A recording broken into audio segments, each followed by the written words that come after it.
warahmatullahi wabarakatuh. Saya Rika Hafsa bersama dengan teman saya Rifma Istipariana, Nadira Ramadia Salma, dan Tasya Akilah akan mempresentasikan hasil kerja kami yang berjudul Pelatihan dan Pengembangan Karyawan pada Perusahaan Astra. Yang pertama, definisi pelatihan dan pengembangan secara umum. Pelatihan dan pengembangan karyawan adalah sebuah subsistem di dalam suatu perusahaan yang menekankan pada perbaikan kinerja individu. Selanjutnya ada definisi pelatihan karyawan menurut para ahli. Yang pertama, menurut William G. Scott, pelatihan sebagai sebuah kegiatan yang bertujuan mengembangkan pemimpin untuk mencapai keefektifan pekerjaan individual yang lebih besar dan hubungan antar pribadi dalam organisasi yang lebih baik, serta menyesuaikan pemimpin kepada konteks seluruh lingkungannya. Selanjutnya, menurut Andrew E. Sikula, pelatihan karyawan adalah suatu proses pendidikan jangka pendek menggunakan prosedur sistematis dan terorganisir di mana personal non-manajerial mempelajari kemampuan dan pengetahuan teknis untuk tujuan tertentu. Oke, jika tadi telah diketahui tentang definisi pelatihan karyawan, selanjutnya saya akan menjelaskan tentang definisi pengembangan karyawan. Nah, definisi pengembangan karyawan adalah proses di mana karyawan dengan dukungan atasannya menjalani berbagai program pelatihan karyawan untuk meningkatkan keterampilannya dan memperoleh pengetahuan juga keterampilan yang baru. Selanjutnya saya akan menjelaskan apa sih perbedaan antara pelatihan dengan pengembangan karyawan. Yang pertama, jika di pelatihan itu lebih dimaksudkan untuk meningkatkan penguasaan keahlian karyawan atas pekerjaan tertentu dan yang dia lakukan saat ini. Sedangkan pengembangan sifatnya lebih formal, menyangkut antisipasi kemampuan dan keahlian individu yang harus disiapkan bagi kepentingan jabatan karyawan di masa depan. Perbedaan selanjutnya adalah pelatihan sasarannya adalah tercapainya peningkatan kinerja individu dalam jabatan atau fungsinya saat ini. Sedangkan pengembangan adalah sasarannya lebih luas daripada pelatihan, yaitu untuk menyiapkan karyawan di masa depan. Selanjutnya ada tujuan pelatihan dan pengembangan karyawan. Yang pertama itu meningkatkan produktivitas, memperbaiki kualitas, mengurangi waktu belajar karyawan, meningkatkan retensi karyawan dan transfer keahlian dan kaderisasi. Selanjutnya ada manfaat pelatihan dan pengembangan karyawan. Yang pertama itu retensi karyawan yang positif, yang kedua meningkatkan keterlibatan karyawan, yang ketiga menyiapkan pemimpin-pemimpin di masa depan, dan yang terakhir pemberdayaan karyawan. Selanjutnya ada jenis-jenis pelatihan dan pengembangan karyawan. Yang pertama ada onboarding, yaitu dikhususkan untuk menyambut karyawan baru. Yang kedua ada manajemen resiko, yaitu untuk mengurangi resiko dan pelatihan berisi materi program yang biasanya untuk keselamatan kerja. Yang ketiga ada manajemen keahlian, yaitu untuk mengidentifikasi keahlian karyawan. Yang keempat, manajemen pengetahuan, untuk transfer pengetahuan dari karyawan senior ke junior. Yang kelima, pengalaman, yaitu memberikan penugasan baru yang berbeda dengan penugasan rutinnya. Dan yang terakhir ada diklat, pelatihan yang mengirimkan karyawan untuk mengikuti pelatihan di luar perusahaan atau memberikan beasiswa. Metode pelatihan dan pengembangan karyawan. Yang pertama ada pelatihan karyawan, di mana metode ini membantu karyawan untuk membangun pengetahuan dasar yang harus mereka miliki pada posisi tertentu. Yang kedua ada coaching efektif, di mana pemimpin manajemen dapat menjadi coach yang efektif bagi karyawan mereka. Dan yang terakhir ada mentoring kepemimpinan, yaitu mentoring akan lebih efektif daripada melatih, memarahi, dan mengkritik atau menegur karyawan untuk memunculkan rasa tanggung jawab pribadi dan kemudian berkomitmen untuk membuat perubahan positif. Evaluasi pelatihan dan pengembangan karyawan. Yang pertama ada tahap reaksi. Tahap ini yaitu evaluator akan mengukur keterlibatan karyawan, keaktifan mereka, dan reaksi karyawan terhadap materi program. Yang kedua ada tahap pembelajaran untuk menggali informasi bagaimana karyawan meningkatkan keahlian, sikap, percaya diri, komitmen dalam pekerjaannya.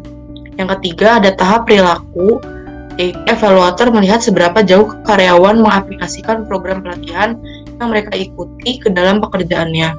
Yang keempat, tahap hasil. Hasil dalam tahap ini yaitu mencapai individu masing-masing karyawan dan pencapaian perusahaan secara keseluruhan.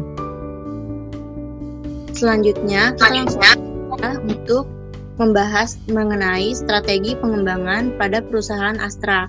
Pengembangan dan pemberdayaan SDM atau sumber daya manusia di Astra menjadi isu prioritas. Astra menyadari bahwa SDM merupakan aset paling penting serta faktor utama yang menentukan sukses atau tidaknya perusahaan dalam merealisasikan sasaran operasional bisnis dan rencana pengembangan usaha.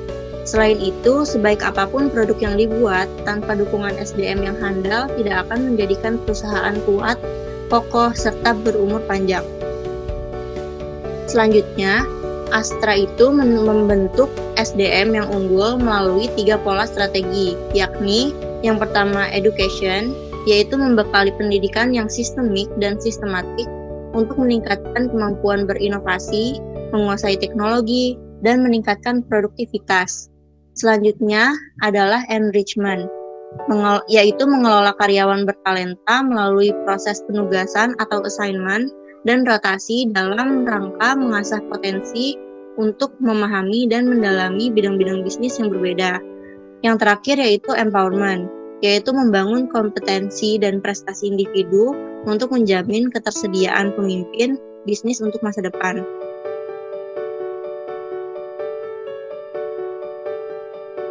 Selanjutnya adalah implementasi dari strategi pengembangan di Astra. Yang pertama ada Astra Human Capital Management atau singkat AHCM Guideline. Di sini isinya adalah pembaruan manajemen ke-HRD-an yang memuat prinsip dan praktik HRD. Selanjutnya adalah Astra Leadership Competencies. Ini adalah pembaruan 8 kompetensi kepemimpinan Astra. Dilanjut yang ketiga adalah Employee Engagement Program. Di sini adalah program keterikatan karyawan. Dan yang terakhir adalah Innovastra to the Next Level, ya ini adalah peluncuran buku panduan Innovastra to the Next Level sebagai pedoman dan inovasi ruang lingkup bisnis perusahaan.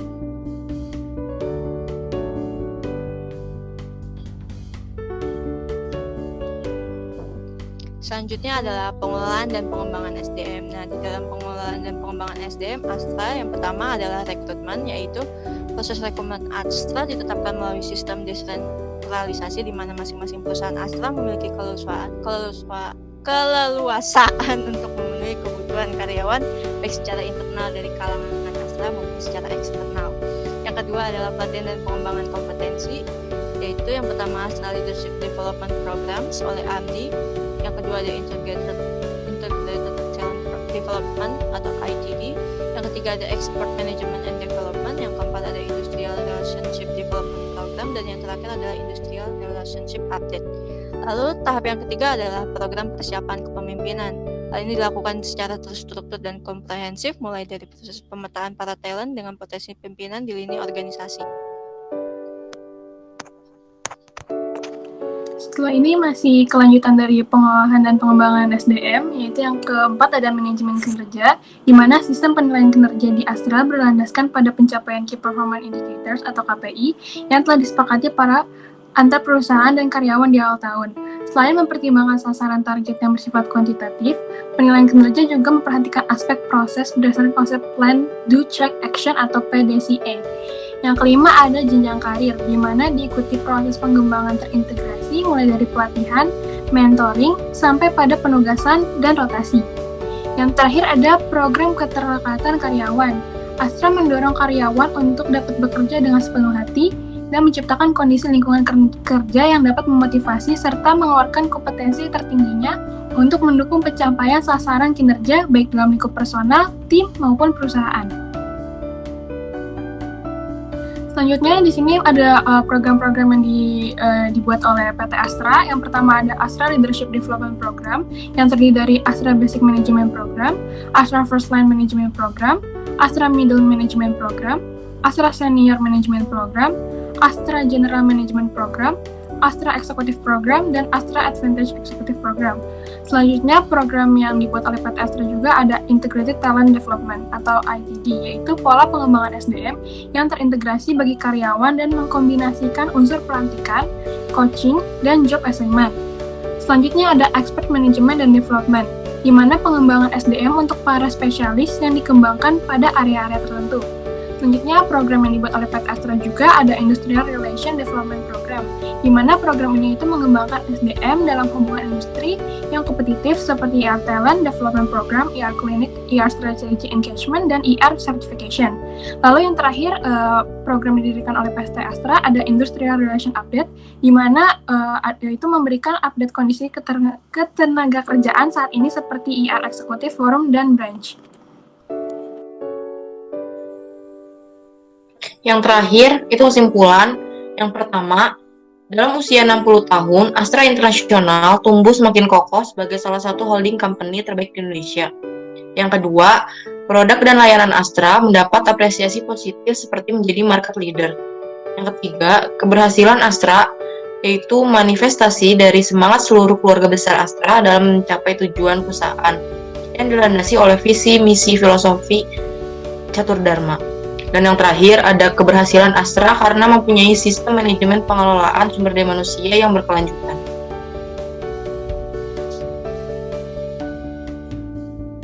Sekian dari kelompok kami. Wassalamualaikum warahmatullahi wabarakatuh. Terima kasih.